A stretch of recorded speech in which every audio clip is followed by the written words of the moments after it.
Hello friends, मैं हूं नूर और आप लोग देख रहे हैं टेक्निकल अड्डा। तो दोस्तों, आप लोगों को थंबनेल और टाइटल देख के पता ही होगा कि वीडियो कौन सा टॉपिक पे बन रहा है।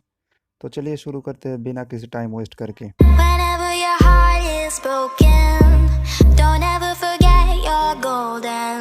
ये पावर बैंक 10,000 mAh की 10W फास्ट चार्जिंग जो पावर बैंक है वो अनबॉक्सिंग होने वाला है। और पहले जो था वो EMI लोगों की तरफ से था, या अभी तो पैकेट में देख पा रहे कि Xiaomi EMI है, पर ये Redmi की तरफ से पावर बैंक प्रोवाइड कर दिया गया है। तो चलिए दोस्तों, हम इसको अनबॉक्सिंग करके देख रहे हैं। पहले तो ये इसको देख लीजिए, Redmi पावर बैंक, और बाहर से देख लीजिए कि क्या क्या मिलता है। ठीक है,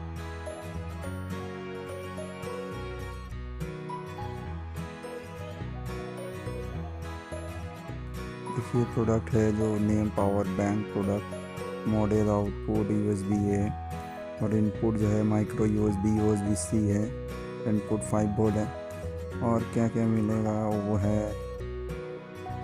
1 पावर बैंक और केबल USB केबल मिलेगा, एक यूज़र मैनुअल मिलेगा, और इसका जो प्राइस है वो है, आप लोग देख सकते हैं, 999 रुपीज़। ठीक है, तो चलिए इसको अनबॉक्सिंग करते हैं। और तो दोस्तों बताने वाला हूँ कि इसमें मैं इसको स्क्रैच कर लिया है। इसमें जो कार्ड के जैसे स्क्रैच करने का ऑप्शन दिया जाता है। ये स्क्रैच करने के बाद आप लोगों को पता चलेगा कि ये ओरिजिनल है या डुप्लीकेट। जैसे जो नंबर देख पा रहे, इस नंबर इसमें एक वेबसाइट दिया हुआ है, उस वेबसाइट पे जाके वेरीफाई करना पड़ता है। अगर प्रोडक्ट ओरिजिनल है तो वो सक्सेस दिखाएगा, नहीं तो आपको कुछ एरर इन्फॉर्मेशन प्रोवाइड करेगा। ठीक है, तो चलिए दोस्तों हम इसको खोल लेते हैं।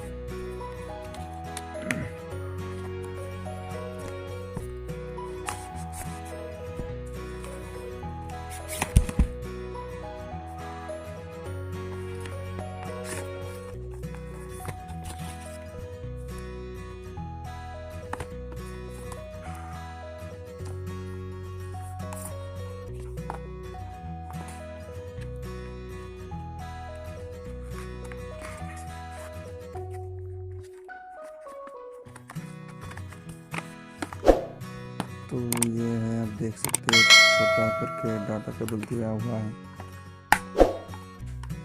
ठीक है, और ये है हमारा पावर बैंक, आप लोग देख सकते हैं। और ये रेडमी की तरफ से प्रोवाइड कर दिया गया है, और इसमें सब इंफॉर्मेशन दे दिया है, आप लोग देख सकते हैं। ठीक है, 10,000 और ये सब कुछ, क्या इसी का चार्जिंग पॉइंट है, और ये एक चार्जिंग पॉइंट है। तो ये देखिए थोड़ा स्टाइलिश डिज़ाइन की लगता है। और ये रेडमी की तरफ से, और एक यूज़र मैनुअल भी है। तो आज इतना ही, और ये खास रेडमी की तरफ से बनाया गया। तो दोस्तों बस इतना ही आज, मिलते हैं नेक्स्ट वीडियो पे, तब तक बाय। और मेरे चैनल को क्या करना होगा, likes, comment and share and subscribe जरूर करें। Whenever your heart is broken, don't ever